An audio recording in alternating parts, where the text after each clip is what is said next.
Hey, what's up, guys? It's just me today. I think Duke might be joining us here in a minute, but this is you guys are here with us. Another edition of the Andre Duke Show with Carter Smith. I appreciate everybody tuning in on YouTube, Twitter. If you could go ahead, like, retweet, whatever you got to do, get some people in here so we can have a interactions, get some comments going. As everything's located here, we hold on, sorry, Duke might be joining us here at some point, but wanted to let you guys know. I don't know if you've been following the show for a minute. We do have some updates for you guys. So overall, though, just excited. For, week one's here, baby. It's college football. We're back. Everything's in full swing. We had week 0 last week that we'll touch on, go over kind of what happened and everything like that. But just some housekeeping stuff here. If you notice, we do have a new logo because we have a couple new partnerships that I'm going to talk about here, and you'll be seeing some little ad reads and things like that throughout the show here in the coming weeks. But just first things first here, I show you guys the new logo if you have seen it. Have had an opportunity to partner with a company called 24 Karat Sports, which is put a new sports venture that puts out YouTube shows, podcasts, things like that. So we went ahead and updated the photo or the logo with you guys here. So that's one of our partnerships is just going to be, so you'll see our content on our channel, obviously, but then there'll be other channels that'll have our content on it as well. As if you guys know anybody that is trying to build a platform or YouTube channel, specifically sports related, reach out to me directly. My email's on the YouTube page, or you can DM me on Twitter or Instagram or anything like that, and I'll get them in contact with the people that can help them just kind of help grow the show. Outside of that, also, you'll be hearing about TC3 Marketing, which is handling all of our marketing design and everything like that. So just trying to level up the show, guys. We got football season starting right now, so really pumped to get back into it. So starting it off, man, obviously week 0, man, what a crazy weekend it was. Florida State obviously goes down, loses to Georgia Tech on a last second field goal. Lots of thoughts and things to get to on that end. So we will get there in a little bit, going over to Dublin, Ireland, and dropping the ball. DJU and the Seminoles not getting it done, unfortunately. But as I like to just start off each show going through kind of what's been going on today and over the past few days in social media world. Actually, hold on one second. Duke's calling me right now.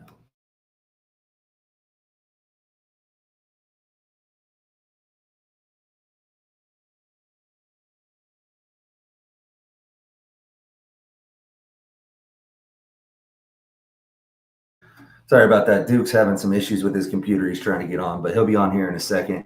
But big news coming out today in the NFL space. Obviously, everybody knows the receivers are trying to get paid, and we got CeeDee Lamb getting the contract extension today. Just saw that come through not too long ago. And 4 years, $136 million, which is roughly 34 million, I believe, 34 million a year. So just below Justin Jefferson's $35 million a year, with 100 millions guaranteed.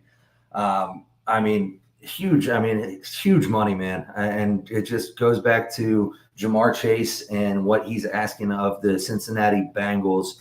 Wants to be the first $40 million man at wide receiver. I don't know if you guys know anything about the Mike or the Brown family that owns the Bengals. They aren't really known for paying people absorbent amounts of money. So I think it is telling that he only got 34 million a year, which is just below Justin Jefferson. I think obviously CeeDee Lamb production wise is right there with Jamar Chase and everybody in that category, and is up there with Justin Jefferson. But the fact that he got a little bit less than the highest paid wide receiver tells me that maybe Jamar Chase is going to have to readjust kind of what he thinks he's worth, because Justin Jefferson is the number 1 wide receiver in football. So I don't think you're going to be able to go out and beat that number by $5 million a year.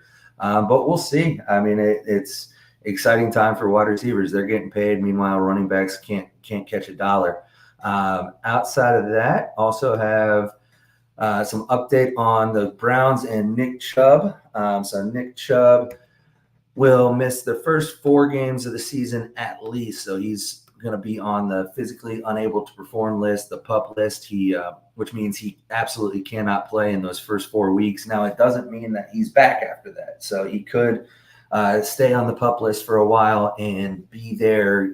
I haven't heard any reports coming out on when he should be expected back, but I would anticipate it's going to be at least week 6 or 7. It's just he's obviously coming back from a detrimental, severe injury that everybody saw on live TV back in last fall against the Steelers.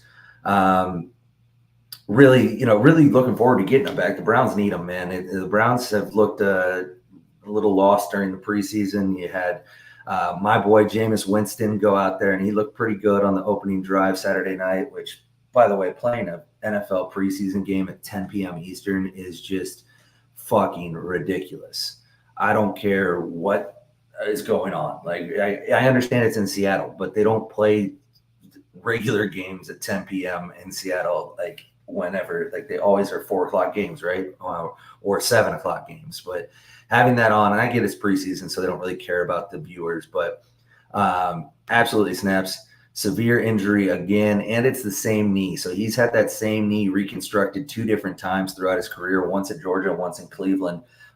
It's going to be interesting to see. Shut the fuck. Yeah, died and came back. Came back week 1 and played, 1 snap the whole season? I don't want to hear that shit either.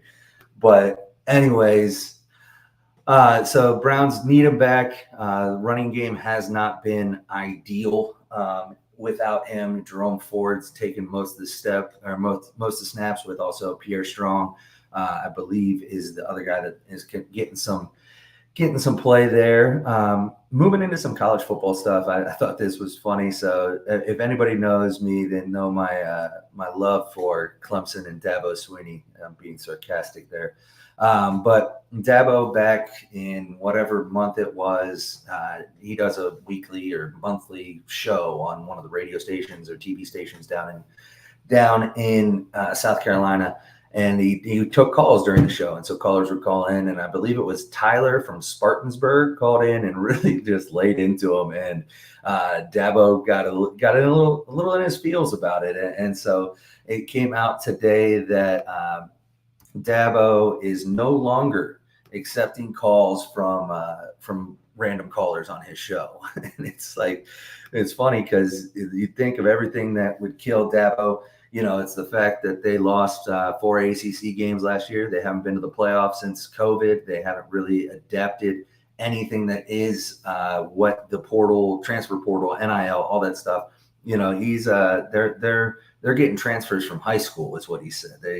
He's getting recruits out of high school, and that's all he wants to do. He's not worried about the transfer portal and those things you think would kill him. But it turned out to be Tyler from Spartansburg that really took his shot at him and got him off his game there. But it's, as always, it's just Dabo Swinney being Dabo Swinney. He's gonna. I think this year is going to be a pivotal year for Dabo. It could turn out to be really bad for him. They have not the hardest schedule in the world, but they also, I don't think, are going to be really good. I think Dabo is going to continue to, hire his cousins and fuck up royally. And so we'll see what happens with that. Also, just yesterday, Michigan received, the NCAA sent Michigan the notice of allegations, which gives them 90 days to respond to what the allegations are. I think the timing of it's very interesting because yesterday is actually, I believe, the day of the Northwestern game for Michigan, which is 1 week before they play Ohio State. So they're going to have to respond to this before they play Ohio State. Now, once they respond, I think the NCAA has 90 days. And so after that, so you're looking at nothing's going to be decided before the Ohio State game, before the end of the season. All this will go over, I believe it's January 22nd or something like that, if everybody takes the full 90 days. And so that'll be just after the college football playoff ends. So Michigan will not have any kind of restrictions this postseason. Michigan will not have any kind of recruiting restrictions this fall. Nothing will be decided until next January, where, the belief is They could be hit with a postseason ban, some recruiting restrictions, limited scholarships, things of that nature, which is, I think, it's fair. I mean, this has been just eye-opening as far as what all went on, and I feel like we don't know the full scope of it. It's continued to grow every time something new comes out. And actually, we got Duke joining us now. Let's bring you in. How you doing, Duke? Oh, doing good, Carter. Doing good. Good. Glad you got that fixed on that computer issue and everything like that. Glad we could get you in here. But I was just talking to everybody and letting them know with Dabo being on his way out, and then we were talking about Michigan and how they received the notice of allegations and everything like that, and have 90 days to respond, which puts them right before the Ohio State game. And I think ultimately, nothing's going to be decided until late January, early February, as far as any kind of sort of punishment. Probably not going to get the punishment they deserve. I've heard postseason ban.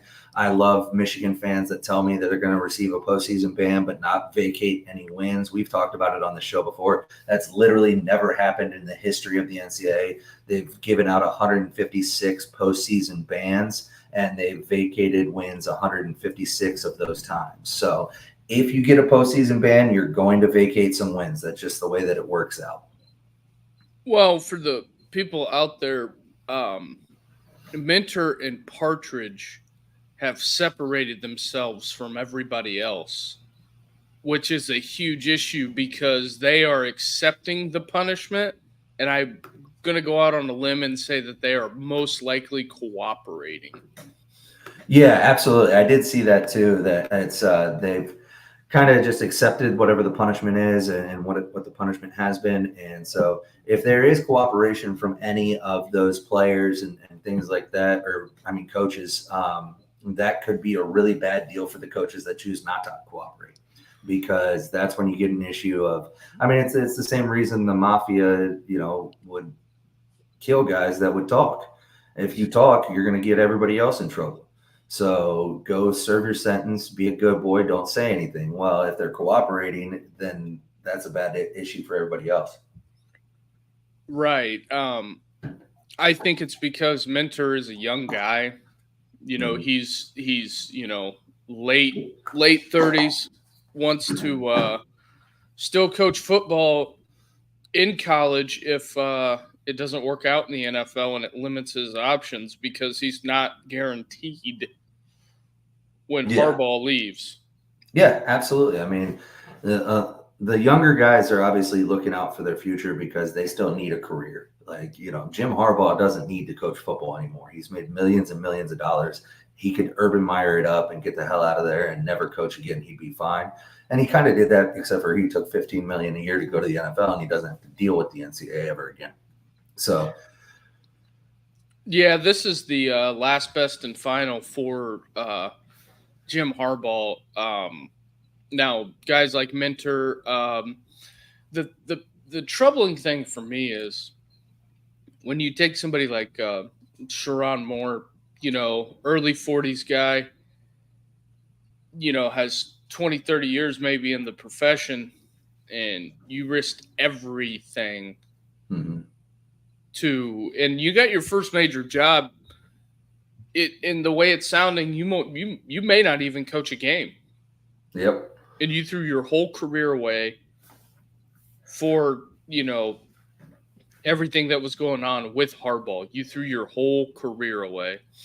Yeah, absolutely. I mean, if it does come out that he was involved and everything like that, I think the timing of it is incredible as well. The NCAA made sure to get these allegations sent over before the Connor Stallions Netflix documentary drops, I believe tonight or tomorrow. And they wanted to get it out there because, and obviously it's widely known or anticipated that Connor Stallions documentary on Netflix is going to be a fluff piece for Michigan. It's going to be very pro-Michigan. The NCAA has nothing to do with it, that the NCAA is overreacting to everything, that, it was really nothing was done wrong. Connor Stallions acted alone. All these narratives that the Michigan fans and program want to push out there is going to be done in this Netflix documentary. And I heard some Michigan fans talking about it, and they're like, I mean, it's not like Michigan greenlit the project, or the Michigan didn't, participate in the documentary. The Connor Stallions isn't doing this documentary without Michigan's permission. Michigan absolutely greenlit it because it was going to be a fluff piece for them. It's going to make them look good. It's going to make it's going to downplay the severity of everything they did to cheat, to win, and to ultimately go 15-0 and win national title. Well, the big issue is I don't believe that Stallions has final say. Like in the documentary. Yeah, I highly doubt they would have given him like cut approval and stuff like that.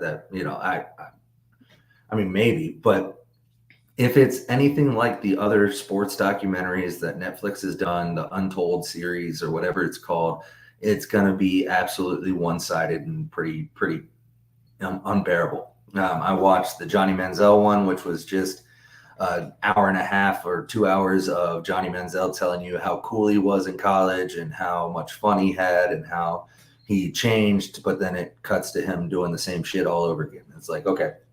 And then I watched the Swamp Kings, which was just an Urban Meyer fluff piece telling you how great Urban Meyer was, how dominant Florida was, and really ignored 90% of the problems Urban had at Florida, which weren't on the field most of the time, by the way. And then, so it's absolutely going to have a slant to it, as every Netflix documentary that is centered around sports has. I mean, they could have made a whole 4-part series about the interns. They could have, at Michigan, or no, at Florida. At Florida during that time, because Ryan Day was down there learning from his buddy Dan Mullen, because they're tight, and your brother was down there. He was walking old Ronnie to class. I'm sure. All kinds of shit. I mean, the Swamp Kings documentary needed more Charlie Strong and needed more Steve Addazio. Oh, absolutely. If they would have included those two more, it would have been way better. Those are two of the best people they could have included because they're just absolute phenomenal human beings. And I mean, I could go on for days about Charlie Strong and Steve Addazio. Because it didn't even tell the story about how Addazio and like your brothers kind of told the story a little bit, how whenever Urban Pseudo-Sue had his issue, Addazio held everything together.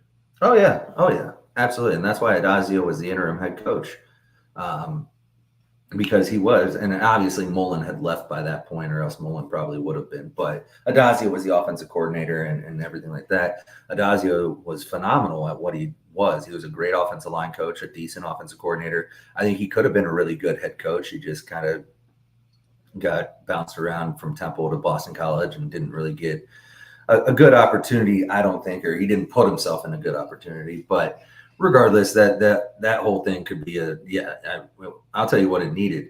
The documentary needed more Aaron Hernandez and more Zach Smith in it. Oh, well,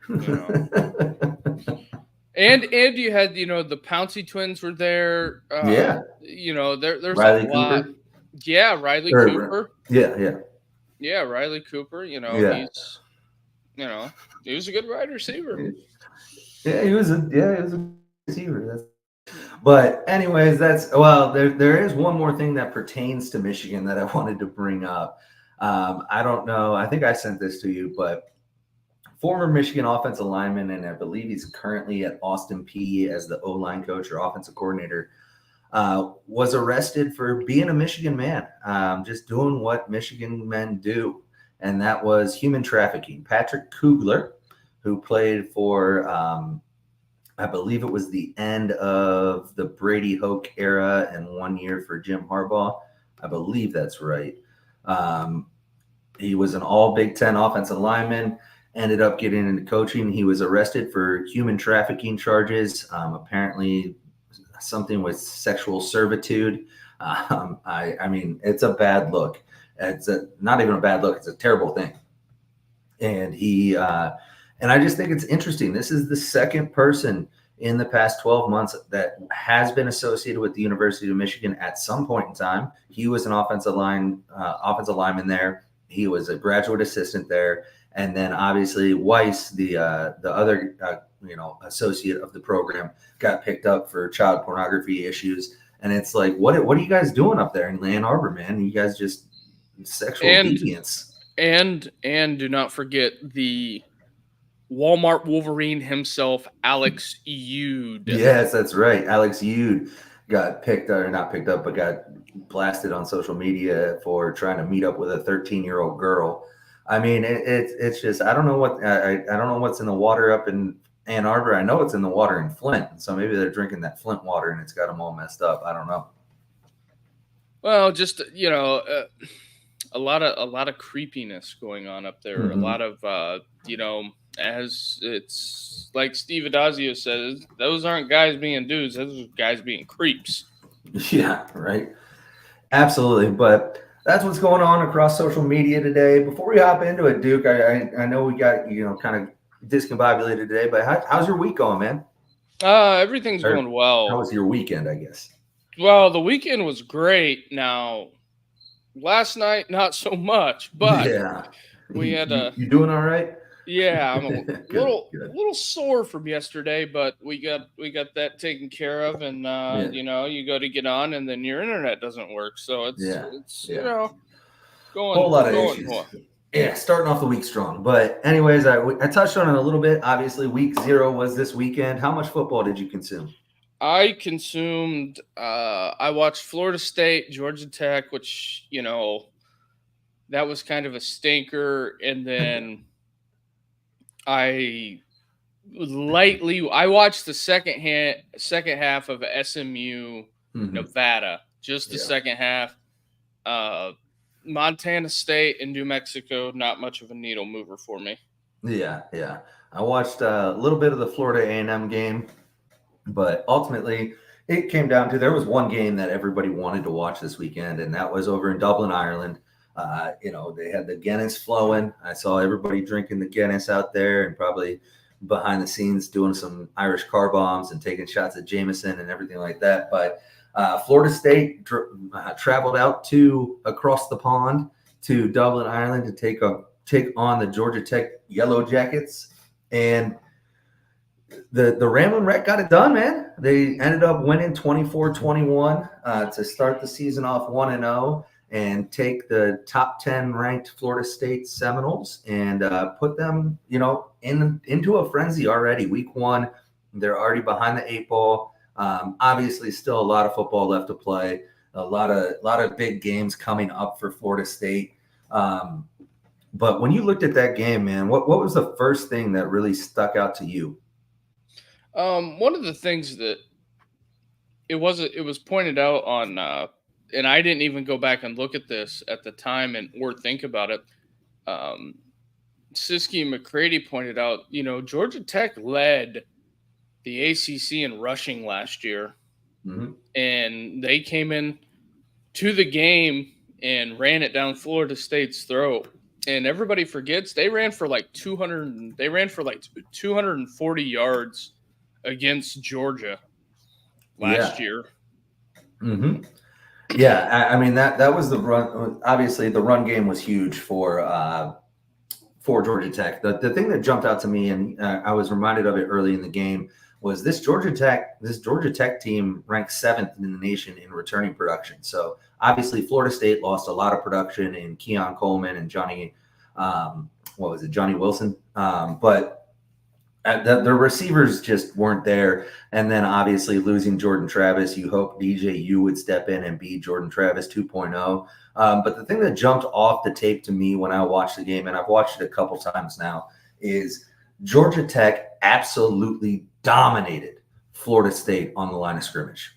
I mean, it wasn't close. Georgia Tech ran, I want to say it was 95% of the run plays that Georgia Tech ran was gap scheme blocking.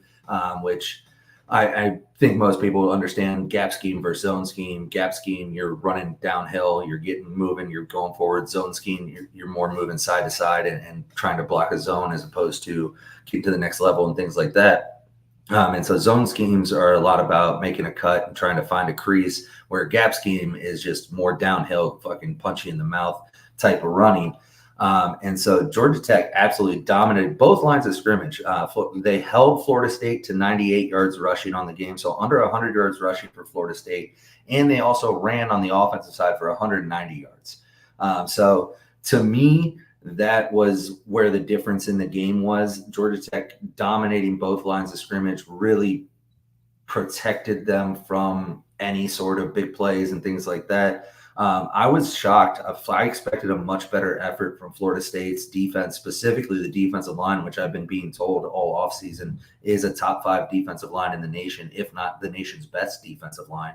And they didn't look anything like it. The defensive line didn't show up. I didn't see any of the big playmakers that I was expecting to see make any big plays, really. And then Haynes King, aka Tech Tebow.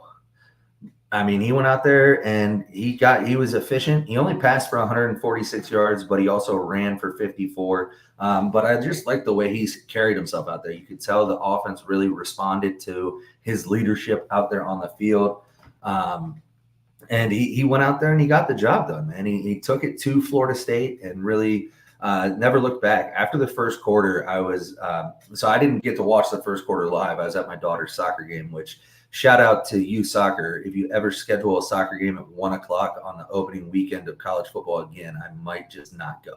I don't know what I'll do. I was so pissed off. I was texting my buddy Snaps, who's in the chat here, like, who the fuck does this?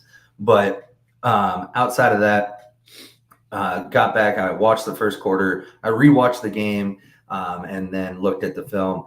And I mean, after the first quarter, I was sitting there like, well, I can see how Georgia Tech wins this game. Georgia Tech is dominating Florida State right now. Now, not on the scoreboard, but they're dominating them physically, and they're pretty much having their way with them, whatever they wanted to do. And then you also had the kid, Jamal Haynes, the little running back. I loved him, man. He got out in space and made some people miss and looked really good.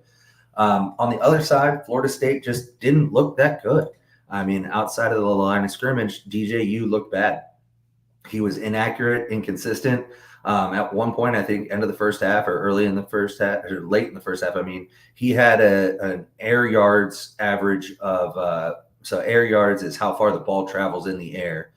Per attempt, his average was at negative 0.1 yards. So that means he was throwing the ball backwards a lot. And so it wasn't traveling downfield. And it just wasn't. I guess DJU showed you what we already knew about him and hasn't progressed at all in his 5 years of college football. Well, also, I didn't think that play calling was very good either. And there was no shots, I thought, vertically down the field. I didn't know if they had receiver issues or what.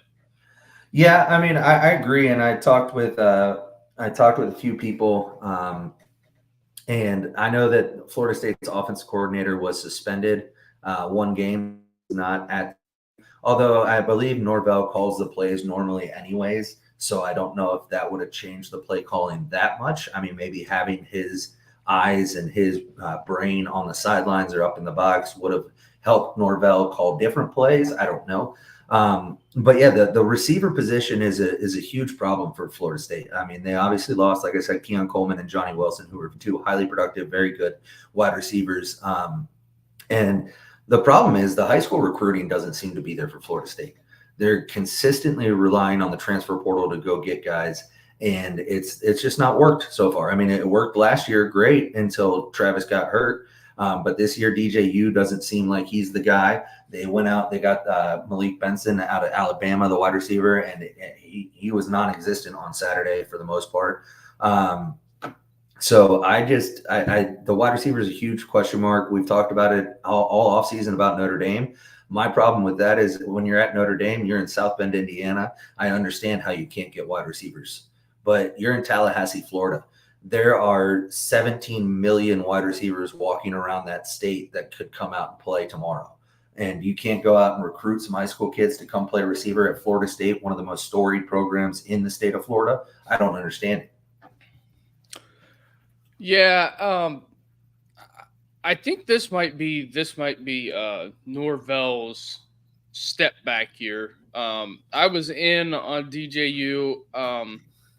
It's he's got to show more than that, and I just thought that play calling was atrocious. They were getting dominated on the defensive side of the ball at the line of scrimmage, and they had to make good on every opportunity they got, and like Big Cat says, you only got so much football in you. Well, they only had so many possessions they were going to get by Georgia Tech controlling the clock. So I think they were pressing and trying to make every opportunity their best. But Yeah, absolutely. I think, at the end of the day, Georgia Tech came in with a game plan and executed it pretty flawlessly.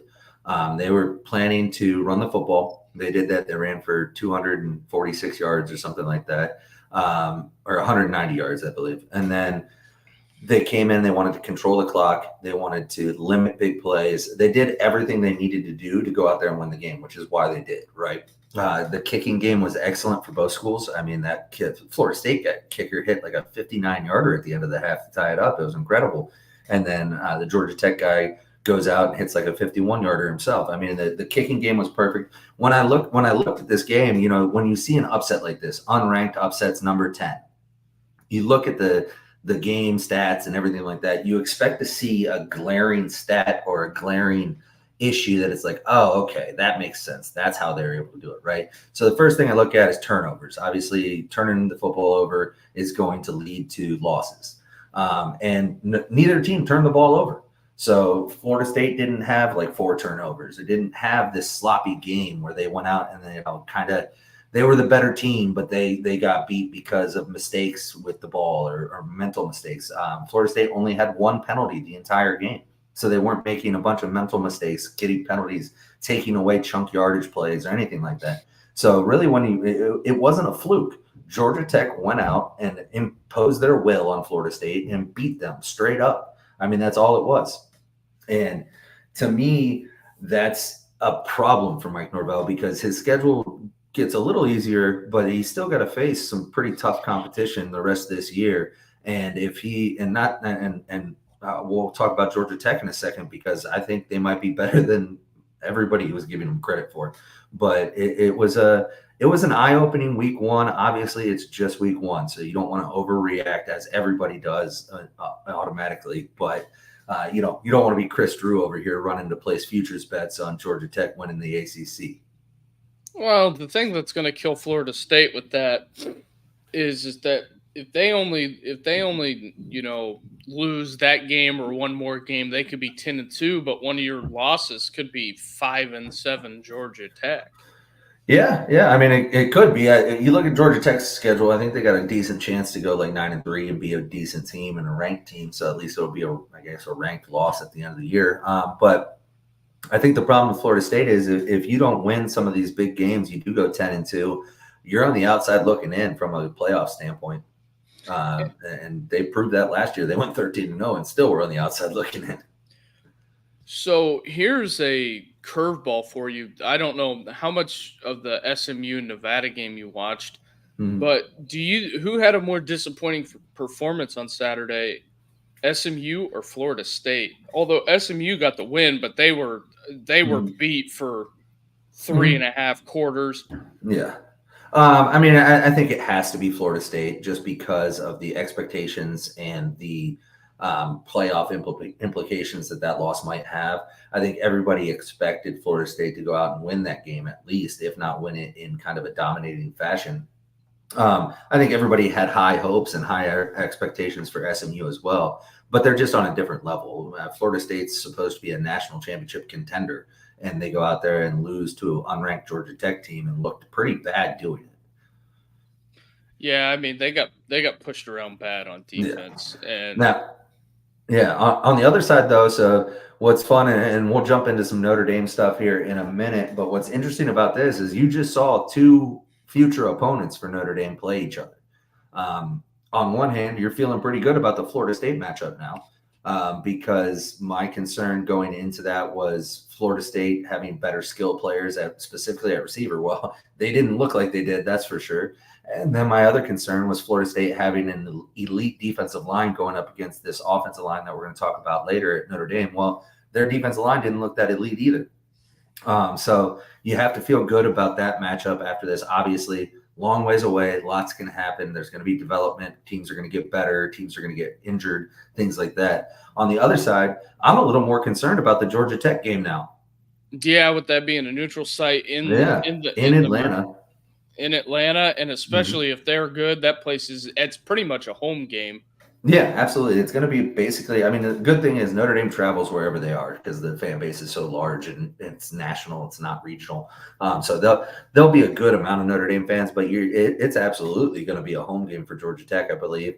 And on top of that, they have a line that apparently can hang and can really cause problems. So you have either one thing has to be true. Either Florida State's defensive line is significantly overrated or Georgia Tech's offensive line is really good. And if that's the case, Notre Dame's defensive line is really good. But if that's strength on strength then. And then you're talking about Georgia Tech's defensive line, which held Florida State under 100 yards rushing, going up against this unknown that is the Notre Dame offensive line. I mean, that could be a much closer game than I was anticipating. Again, don't want to overreact to week 1, or week 0 in this case. But that's just why when I was watching, I was like, damn, I don't feel as comfortable about Notre Dame Georgia Tech as I did a week ago. Yeah, and that's the one thing that I've been waiting on was I'm going to be spending a lot more time this year watching future opponents for Notre Dame, and the Florida State angle of this might be a little downplayed, but it just heightens the anxiety on the Georgia Tech angle of this. At least Florida State, that game is at home. Georgia Tech is going to be. I think that might be a toss up, and and also when it comes down to Notre Dame too, a lot of these teams that play Notre Dame, you can throw their record in the toilet because it doesn't matter because they're playing University of Notre Dame. It's a big deal. Oh yeah, it's for a lot of these programs not named, Florida State and some of the bigger, but USC. I mean, but USC's rivalry. But Notre Dame is their Super Bowl, right? I mean, for a lot of the programs Notre Dame plays, that's how it's looked at. I mean, look at Louisville last year. That was Louisville's Super Bowl right there. And the good thing for Notre Dame is they play Georgia Tech on October 19th, and it's sandwiched between Stanford and Navy. So I don't think they're going to have, back-to-back difficult games or anything like that leading up to it. So that'll hopefully let them rest some guys late in the Stanford game and make sure guys are healthy and ready to go. But yeah, that Georgia Tech game could be a little more concerning than I anticipated. Also, side note, it'd be great if Stanford were the black unis. Sure. They can wear whatever the fuck they want. I don't care. You're still going to get mopped. Hey, Stanford, they got underrated unis and they got a great mascot. With the fucking Christmas tree? Come on, man. You're not in on the Christmas tree? Fuck no. What does that have to do with anything? They're the Stanford Cardinal. No, I know because it's Catholic or something like that. Christmas is that? Hey, it's the tree, man. You don't like the tree mascot? No, that's dumb. What do you like? What do you like better? The creepy cow golden bear? It fits Michael Drake perfectly. It's beady sunken eyes. Yeah, that's fair. That's fair. But so yeah. Anyways, exciting first week. I'm just so happy football's back, man. It was great Saturday morning, waking up, putting game day on. Took the kids to, watch a little bit of the Florida State game while we got lunch before my daughter's soccer game. And then we went and watched her play soccer. So it's time, man. And we got a big one coming up this week. We're not going to dive into it completely today. We'll save that for Wednesday, but we talk a little bit about week 1 and what's coming up. The slate of football games is phenomenal. You have obviously Notre Dame, Texas A&M at 7:30. And then on top of that, you got starting off the day with Georgia Clemson at noon, which will be a fun one right there. And then what do we got? Let's see. Thursday night, I think there was a big game, wasn't there? Where's Thursday? Maybe not. No. Yeah, Oklahoma versus Temple on Friday, Georgia Clemson noon on Saturday. Penn State, West Virginia, also at noon on Saturday. And then 3:30, you got Miami versus Florida, which that's a huge one now. That has huge implications in the ACC now because Florida State lost week 0 to Georgia Tech, started 0-1 in the ACC. Now you need Florida. I mean, Florida State fans, I talked to my friend today and he confirmed it. Florida State fans are absolutely rooting for Florida on Saturday. I promise you that. They need Florida to go out and beat Miami. And a lot of people would think, well, Florida's their rival. Well, so is Miami. And I can promise you, Florida State fans hate Miami just a little bit more than they hate Florida State or than they hate Florida.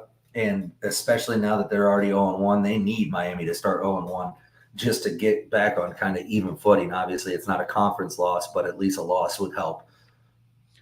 I think this week 1 matchup between Florida, the Gators and the Hurricanes, I think it'll be a tale of the tape. Whoever wins this game will probably have a decent season. I'm not ready to say that because I could see Florida winning that game and I could still see them going 6-6 afterwards. I mean, with that schedule, I think that's a complete win. No, I mean, not for Billy Napier. He's gone if that happens, but I think if Billy Napier goes 6-6, they keep him because they're hosed on the back end. It doesn't matter. You're Florida. You used to be part of the Tier 1 programs. Now you're a Tier 2, maybe Tier 3 program. They could go 7-5 if they beat Miami and they beat Florida State. Well, I guess that is possible. If they go 7-5, he might keep his job because those 5 losses are all going to be in a row, and they're going to be November. They're going to be going bowling. So, man, if you're a Florida fan, are you comfortable? Is that cool to just go to a bowl game? Is that what you're playing for at the University of Florida? Is that how low you guys have gotten? Well, every coach that took them to the SEC championship, they fired. So maybe the expectations they didn't not fire low Urban. enough. They didn't fire Urban. Urban retired. And then he miraculously got healed. Yeah, he went to a doctor about his brain, and the Lord Jesus came in and saved his life, and he went to Ohio State and won another natty. Florida fans love it, I'm sure. But anyways, Miami, though, I think could be a problem, and I hate saying that because every year I hear Miami's going to compete, and they never do. But if they are able to beat Florida, I think they start off strong, and then they can compete for the ACC title. I think the ACC right now, Florida State still has a shot at it. Obviously, it's only one game. But I think Miami, I haven't checked the odds, but I would assume Miami's probably the odds-on favorite to win the conference now. And then obviously Clemson's going to have something to say about it. Shit, Georgia Tech might have something to say about it if they keep this rolling. Yeah, the Yellow Jackets might be a dark horse for the playoffs. Here's a fun fact for you. Do you know the last time Georgia Tech was ranked in the top 10 who won the national championship? Ohio State. Yes, sir. It's lining up, baby. Ohio State, Natty, and Georgia Tech's going to be a top 10 team. Just wait. 2014 was the last time they were ranked in the top 10. I'm not saying that's going to happen this year, but so obviously you got Florida, Miami this Saturday. We'll talk about Notre Dame, Texas A&M, and then Sunday, the kind of the cap the weekend off. You got USC, LSU, which is an awesome game. That'll be a fun game to watch. I hope USC and Lincoln Riley go in there and just fucking take it to Brian Kelly. I really do. You know that's not happening, right? I know it's not happening. Yes, I'm well aware that's not going to happen. It's probably going to be a blowout. LSU's going to stomp them. But for Lincoln Riley's sake, I hope he goes in and wins. Because, me, you, and probably 2 listeners, we could run for 50 yards apiece on USC's defense. So 50? Fuck that. I'm getting 100. I'm just saying, You give me 15 carries, I'm going for $110 and a touchdown. I'm kidding. $110 and a touchdown. My nephew, side note, my nephew had his first freshman football game this past Saturday. I took the kids and went. I wish I had the clip, man. He plays receiver right now. Obviously, he's the son of a receivers coach, so he went out there. He had 5 catches, 110 yards, and a touchdown. And his touchdown catch, man, it was a little wheel route from about the 15-yard line. Quarterback put it towards the back pylon on the end zone, but he laid out and drug his feet and caught it. It was sick. I couldn't believe it. But, yeah, I think I seen that clip on Twitter. I didn't even think about that. Yeah, that was Cam. He laid out, and then the one that he didn't put on Twitter was he had a seam route that was probably from the 50. He caught it about 20 yards downfield, wide open, but just was a little out in front of him, and he caught it, and he stumbled, and he didn't fall over, but he slowed him down enough that he got caught from behind by the defender at like the 15 or the 10. Oh, no. Otherwise, he would have had 2 touchdowns. Oh, no. I bet he didn't. Oh, he was so mad about it, man. I texted him after the game. And my first text that I deleted was like, "Hey man, watch out for that turf monster, bro. You gotta, it'll get you." Man. But I deleted it because I was like, "Nah, let's support him. Be like, hey, great game. That touchdown catch was ridiculous, but dude, you got to keep your feet and get 2 next time." Yeah, I had to get a little jab in there, but I felt bad if I was just doing that. So, and then I just saw this comment, and I was actually going to say that because I saw it after Sunday. We actually do have a Monday night game as well, which is going to feature the Florida State Seminoles. I think this is a trap game for Florida State, especially after the loss in Ireland. I could see them dropping to Boston College. Ooh. And the Fighting Bill O'Briens. Yes. So I think that's one that I'm putting on upset watch as well. And if that happens, Florida State is going to go into a tailspin. Yeah, the Bill O'Brien stormtrooper look. Yeah, absolutely. But so all in all, great weekend of college football ahead of us, man. I'm going to be parked on my couch. I don't have the kids this weekend, so I think my daughter's soccer game is at 10 o'clock in the morning, so I'll go to that. It'll be done by 11. I'll get home just in time for the noon kickoffs, and I'm going to be watching football until probably about midnight. Yeah, I didn't get to take in Hawaii and Delaware State. I'd seen a lot of people that were degenerate gamblers talking about that game. The punt return, right? Yes, they were very upset with Hawaii. Yeah, man, that ended up making so they didn't cover the spread, which if you know anything about me, I love my sports gambling. I did have a little parlay action. Unfortunately, I did not go the Chris Drew route, and I did not pick Georgia Tech, so my parlay was busted immediately. But I think on Wednesday's show, or maybe I'll put it out as a separate video on Friday. I'll put out some parlays that I might throw together or some picks that I have. But bet at your own risk. By no means am I a professional sports gambler or am I remotely good at it. I'm just a little bit of a degenerate, and I love doing it. Yeah, the college football parlay looks great until you submit it. Yeah, exactly. It looks great before kickoff. Absolutely. It's all, bro, my parlays are always so good until one team fucks it up. Yeah, that is how it goes. Real quick, and then we'll jump into some Notre Dame stuff. I had a 14-team parlay back in the 2009 range when sports gambling was done on websites overseas because it wasn't legal yet. 14-game parlay, I bet like $100 to win like $22,000 or something like that. And I was a freshman in college. I'm on the beach at Hilton Head, and I have 13 of my 14 legs have hit. And I'm like, bro, I'm about to win 20 grand. Like, this is going to be fucking insane. Like, I'm at the beach partying with my boys. We're having a great time. And you know what the last leg of that parlay was? Ohio. I think it was 2009, I believe. So, yeah, go ahead.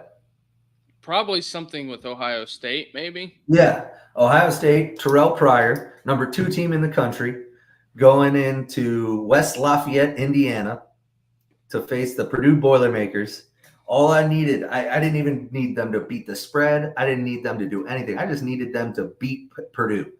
And fucking Terrell Pryor went out and fumbled the ball about 45 times. Yeah, that was a tough day for the Buckeyes. Yeah, well, fuck Purdue and fuck Ohio State that day.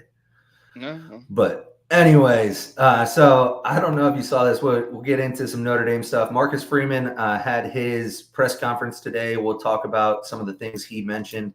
But I also saw that, I don't know if you watched Pardon My Take with Barstool Sports, the Big Cat PNC, but they had Marcus on.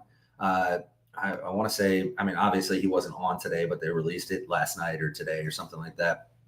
And he posed, Big Cat, who was one of the hosts there for Pardon My Take, posed an interesting question to Marcus Freeman. And I just will play the clip here and get your thoughts because I loved Marcus's response. And I thought it was really interesting the way Big Cat handled it. But it was an interesting comment.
So, first things, what are your thoughts on the question that he posed?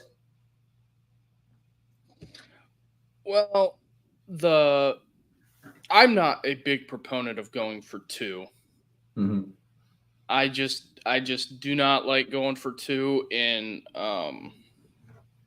it's just one of those things that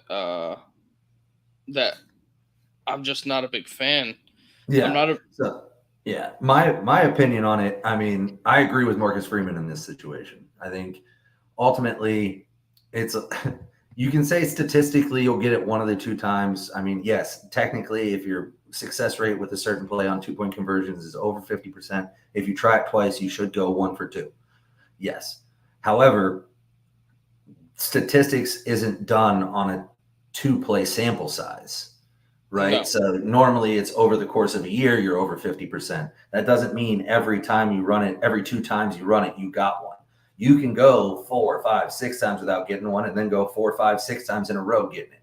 So it's just too much up to chance. I think you're much more likely to make the extra point. So I would go that route. And I also think it takes the situational part of the game out of it if you go by just the analytics book.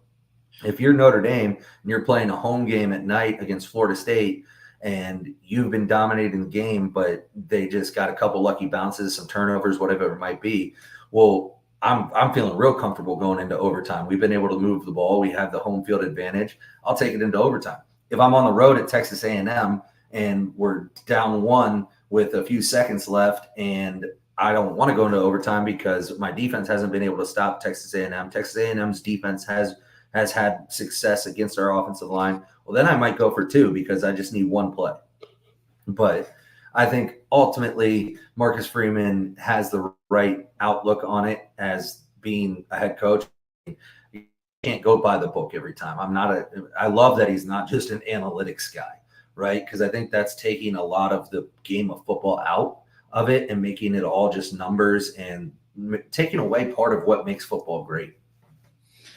Well, the analytics, when you inject analytics and the money ball stuff into it, Mhm. it doesn't Like for baseball, that's okay because the sample size is way bigger than football. Yeah. But I just don't know having a guy put in an algorithm in the computer determining if we should go for 2 or not is a good idea.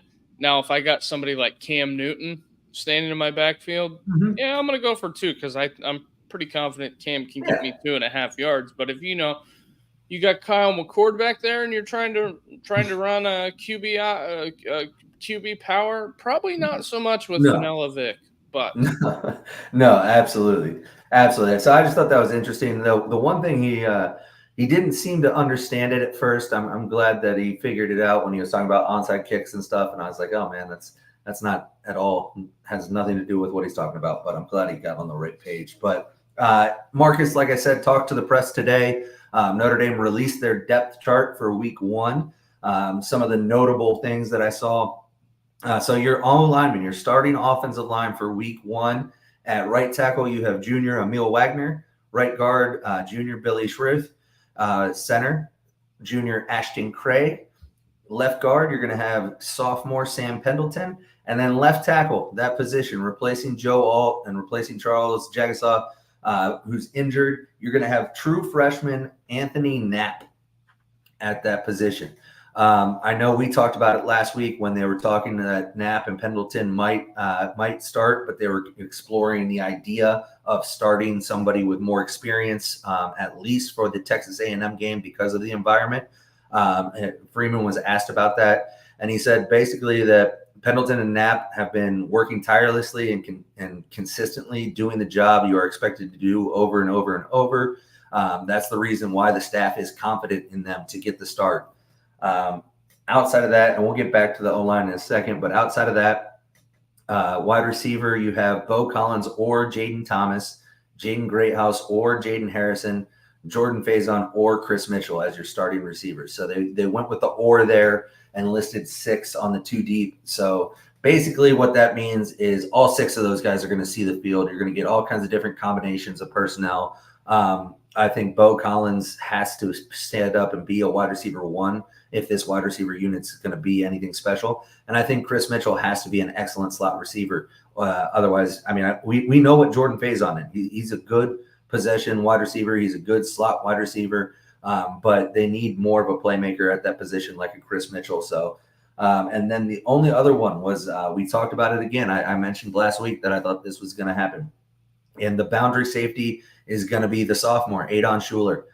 So Rod Hurd, the second, who I believe transferred in from Northwestern, he's going to be the backup field safety, but they talked about it a bunch.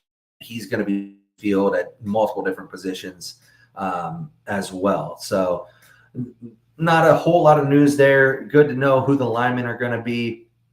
Cornerback Chance Tucker is going to be out for the year with a torn ACL. So the cornerback depth was something that was questioned, and luckily they've recruited really well in the secondary. So their cornerback depth is not really a problem. Like I said, safety Rod Hurd, he's able to play multiple positions. He can play corner, he can play nickel, he can play field and boundary safety. So he's going to be moved around the field and get to play a bunch. And then sophomore corner Christian Gray is going to be starting opposite Benjamin Morrison, which is huge. He's been really been a stud all of fall camp and has come out. Instead of being a good player with great potential, he's looked like a truly potentially great corner for Notre Dame. He's been learning obviously from one of the best in the country in Benjamin Morrison. Yep.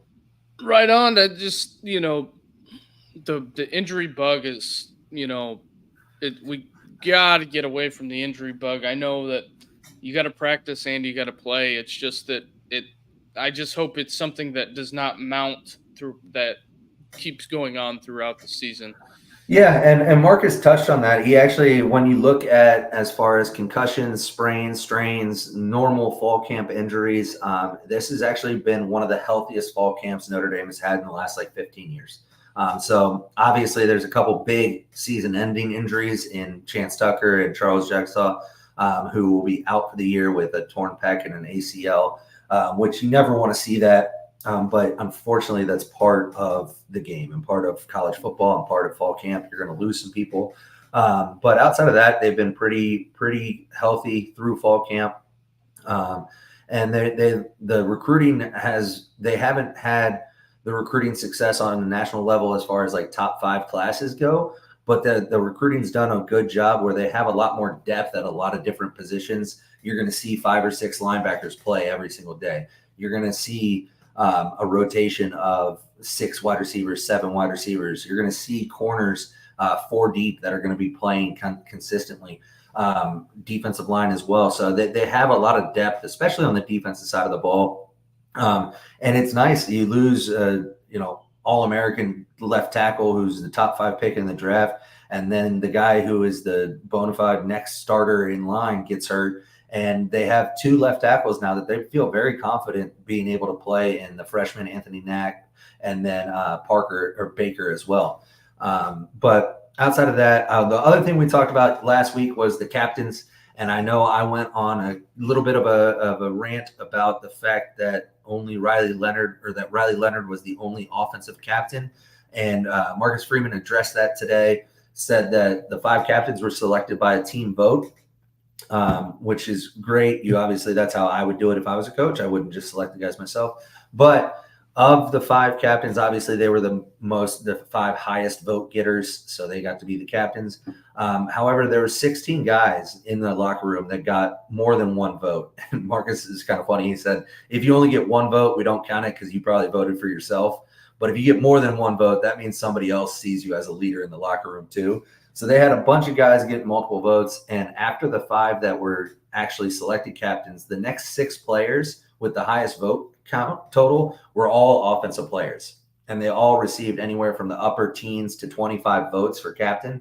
So that tells me there is some leadership on that offensive side of the ball. It's just you have some really outstanding players and leadership on the defensive side. Right. And I'm not, like I've said, I'm not shocked by how the defensive how the captains panned out. Mm-hmm.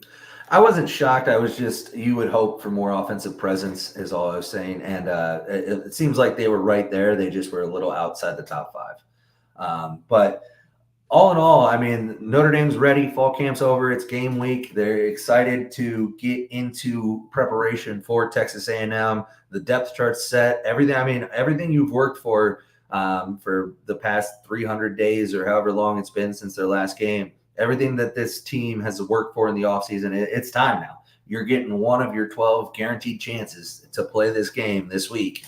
And everybody who was fighting for a position either got it or lost it. And now it's time to go out there and put it on the field. But right on. And, we've been grinding this offseason for a very long time, working up to this game, and it's finally here. Yep, I'm excited, man. Excited for that. And just as we close out here, give you a little recruiting update. So the 4-star, number 7 ranked linebacker in the nation, Madden Faramo, was expected to make a decision prior to his senior football season starting. Well, he played his first game last Friday and has not committed anywhere, so that's obviously not happening. And he is quoted as saying basically he's no closer to making a decision than he was a couple months ago. He's visited Notre Dame, Texas, Washington, and then USC all this summer. All 4 are still in the mix. He's hopeful that he can make it to all 4 campuses for a game this fall. It sounds like he will not be making a decision until after his senior season ends, so probably sometime in December. I'm hoping it doesn't go up to that December signing date because you could be left out in the lurch if you're expecting him to sign and he doesn't.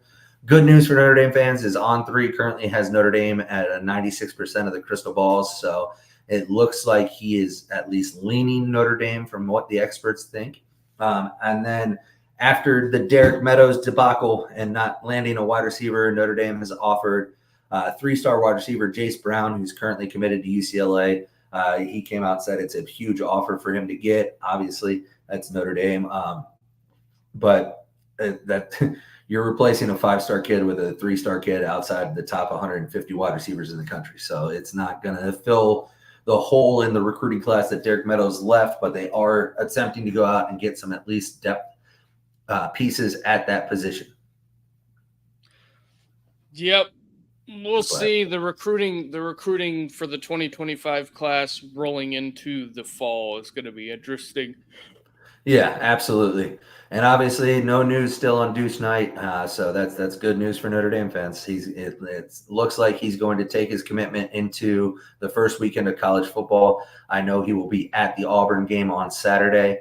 Hopefully, he's able to watch the Notre Dame game, and hopefully Notre Dame wins, and that sways him a little bit, and he stays locked in. But I think if you're on Deuce Knight watch, I would watch out for something early next week.